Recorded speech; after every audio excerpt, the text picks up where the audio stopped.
Galicia é un dos territorios líderes no sector da castaña. Aquí concéntrase o 95% da colleita de toda España. Ourense é a provincia máis produtora, nun sector que na nosa comunidade deixa uns 50 millóns de euros ao ano. Pero a importancia deste cultivo vai aínda máis alá. Así non o contaban o termómetro hai case un ano dende a pisa da castaña do Courel. Isto utilizábase todo o ano, cocíanse, comíanse co caldo, comíanse con touciño, comíanse con leite, e era un proceso que duraban todo o ano, eso era unha maravilla. Efectivamente, ata a chegada do millo da pataca, as castañas foron unha fonte de alimento indispensable na cociña galega, sobre todo en áreas rurais e de montaña. Servían para tranquilizar a fame nos tempos de escaseza, a dos humanos, pero tamén a dos animais. Caramalas, pois, oye, dábase aos ranchos, entonces por eso a carne que era tan tradicional sabía tanto. A súa longa historia en Galicia levou a que mesmo a pataca fose coñecida como a castaña da terra. Hoxe, séculos despois, son un produto autóctono cada vez máis apreciado na gastronomía e non só triunfan na casa, senón que as castañas galegas non teñen fronteiras. Cómense en México, Arabia Saudita, Rusia e ata en Xapón. É certo que sempre entran mellor cando vai frío e, aínda que as temperaturas aínda non baixaron, as castañas xa se poden apañar nos soutos. Pero poderá superar esta campaña anterior? Pois imos averigualo, volvemos aí á Nogueira de Ramuín, Fátima, porque parece ser que este ano ven miúda, non? Que che contan, Fátima? Pois estades vendo o cesto medio baleiro, estamos aquí con Moncho e máis socios da cooperativa Sofragal en Nogueira de Ramuín. Por que medio baleiro, Moncho? Non é o normal. Que va, isto hoxe tiña que na zona que estuvemos collendo eso, debaixo deste castiñeiro, había que polo menos 3 cestos como este. Bueno, tamén está empezando, e que está empezando da castaña, a caída. Pero que pasou? Que vai pasar? Que a castaña ten que en agosto arder, en setiembre beber. E este ano ardeu en agosto, pero en setiembre... Non choveu, claro, fixo calor, pero... Exactamente, a ver se ven ahora, que falan de que dicen que se vai vir ahora un agua, entonces se lle chove, ainda algo se pode aproveitar. Pero bueno, o millor xa lle pasou, Porque a castaña como se ve este ano? Estamos la vendo como... Estamos la vendo moi pequena. Moi pequena, seca. Tocaslle, está seca, está separada xa a castaña da piel de fora. E notase que é falta de agua, claro. Isto é unha cousa que, vamos a ver, é como se fose madeira.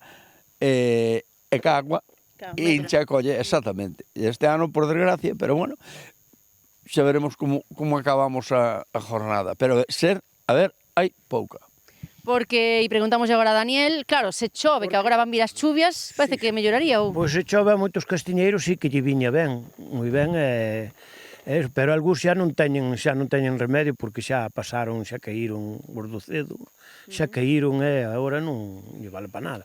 Pero algúns sí que poden recuperar. O fungo non está afectando tanto este ano? Pois eu creo que non, que vexo as máis así máis limpias. O que pasa é que están moi vacías, porque como non lle choveu, pois está a castaña moitas vacías que non teñen carne como é outros anos normalmente. Mira, de vir agora por aquí estamos con Nando, claro, aínda así teremos castañas os consumidores, Nando, danos unha boa nova. Sí, castañas chegarán, pero bueno, non serán tan boas como as do ano pasado, serán un poquinho máis pequenas. Pero sí, é boa calidade, é moi dulce, está rica. Está de moda, Está de moda, a verdad que sí que están facendo moitas salsiñas de castañas, castaña inteira na carnes e pescados, e bueno, van facendo cousiñas novas para innovar un pouquiño, senón quedámonos atrás. E o rica que está. Bueno, pois nada, quedo a axudar, bueno, e a ver se me levo unhas poucas tamén. Por botarnos unha mau. Graciñas aos tres, veña, Gracias. Já sabía eu, grande Fátima. Bueno, pois, que mágoa da choiva, non, Gloria? Que ben o explicaron aí, claro, que veñen pequenas e poucas. Pois isto é o eterno problema da xente do agro, que dependen de algo que de momento non podemos controlar. E máis, o que facemos é danar, seguir facendo das nosas para o cambio climático, que algo terá que ver tamén.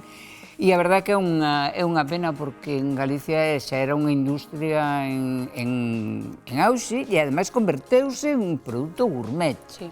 Que iso directamente teñen a culpa un par de empresarios con ollo, que o viron, hai 20 ou 25 anos, empezaron co famoso marrón glacé, se sabes, o de Margarita Gautier, ai, la dama de las camelias, que bonita.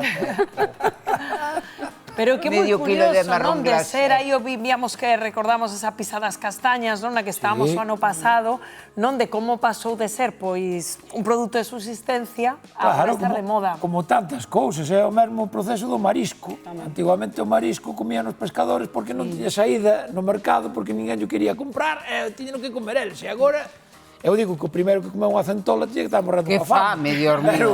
Que medo. Pero claro... Vos coa sodes castaña- moi de castañas por aquí, por este lado, Manel, de Magosto. Eu ia falar a esa xente, eu non fun, foi máis recoller as que temos ali da familia.